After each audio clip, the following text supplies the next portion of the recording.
Sa ating mundong kinagalawan, merong mga sistema na kailangang gampanan ng bawat isa sa lipunan. Ngunit hindi magiging maayos ang isang lipunan kung walang namumuno. Meron monarkiya, demokrasya, at iba pa. Pero dito sa bansang Pilipinas, ginagamit ang sistematikong demokrasya para maayos at bigyang karapatan ang bawat mamamayang Pilipino. Ito ang maikling palabas para sa tanong na, ano nga ba ang matalinong pagboto? What's up mga ka-interview?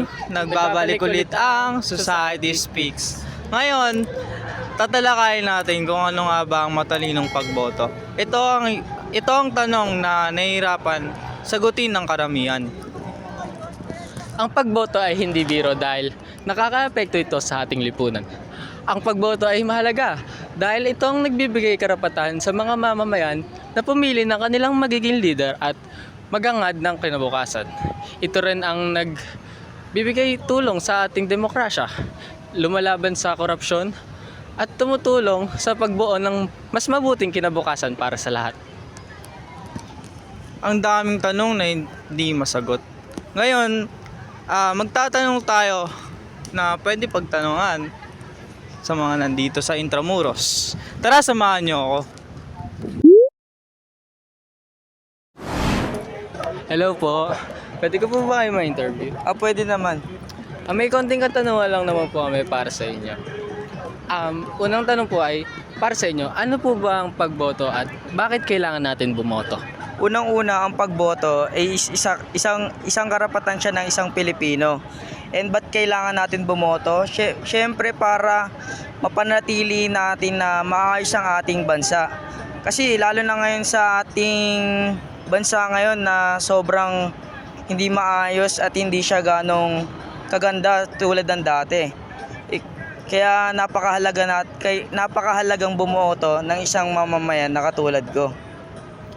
So, sa inyong palagay po, sa tingin nyo, paano nyo po masasabi or paano po nyo gagawin ang isang matalinong pagboto?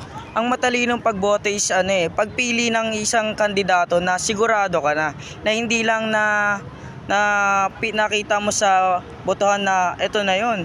Siyempre bago ka pumili ng isang kandidato is kailangan kilitasin mo muna kung yung isang tao. Kasi ilang taon siyang magsiservisyo sa ating bansa na sobrang tagal, kaya dapat maayos ang pagpili natin ng isang kandidato. Ayun lang po. Maraming salamat po. Boss, pwede po bang mag-interview? Opo, pwede naman. So may katanungan po kami na, ano po sa tingin nyo ang pagboto at ba't kailangan nating bumoto?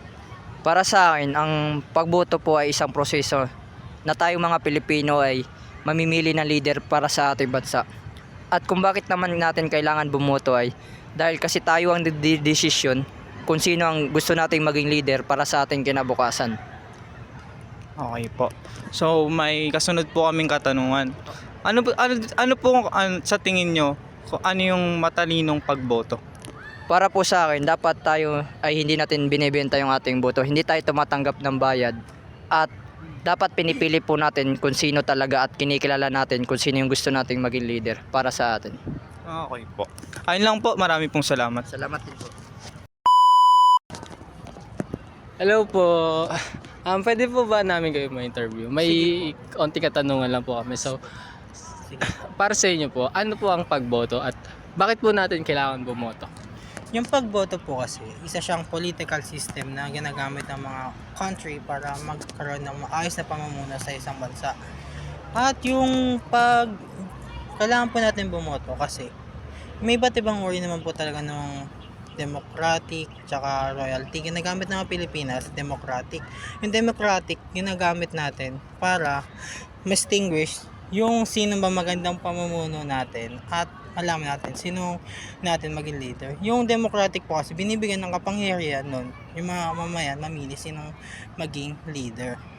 Kaya kailangan natin bumoto dahil para malaman kung sino ba unsuited maging presidente natin. So, sa inyo pong palagay, paano po ba or ano po ba ang tamang or matalinong pagboto para sa inyo? Ang matalinong pagboto, dapat po, masama po kasi sabihin na husga, pero kailangan po natin husgahan yung sino po maging leader natin para malaman kung suited po ba siya sa posisyon na pagiging presidente. Dahil po, para malaman natin ano yung history niya, background niya, at parang magkaroon din. Depende po kasi yan sa pamumuno. Dahil yung pamumuno po, meron po silang iba't ibang technique, meron silang influence, meron din silang pera. Pero yung pinakamaganda po pwede mangyari sa Pilipinas ay magkaroon po sila ng communication dun sa bayan. Hindi po pwedeng magbayad ka lang ng pera para bumotohin ka. Hindi po pwedeng sikat ka para bumoto ka. Dapat po may connection ka pa din po sa bayan para malaman ng kababayan kung maganda pong leader. Ayan lang. Apo.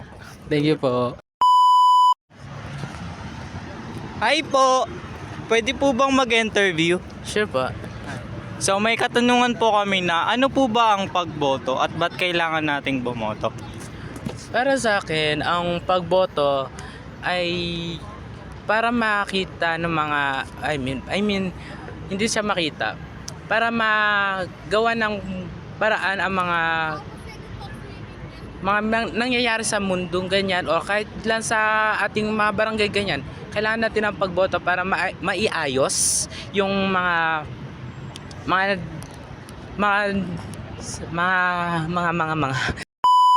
Kaya mo yan, boss. okay. Yung mga problema na kinakaharap natin sa paligid-ligid ganyan.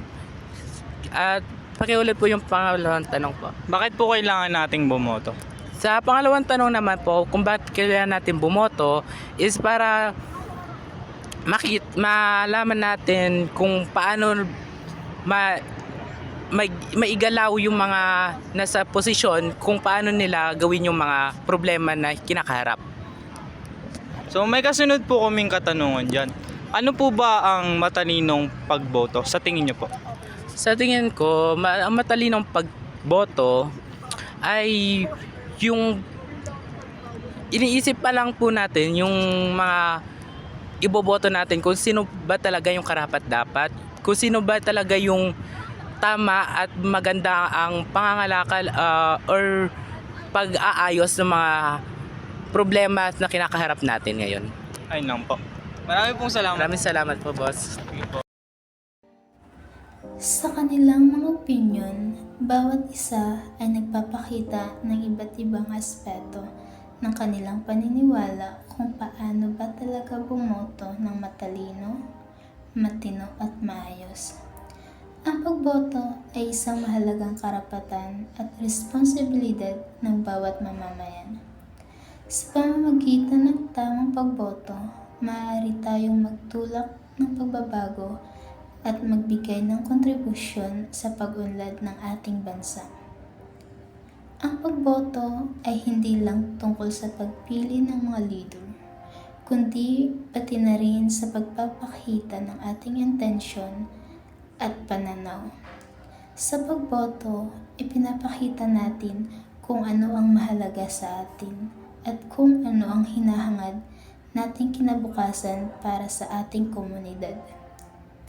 Tandaan, ang bawat boto ay may kapangyarihang magdulot ng pagbabago.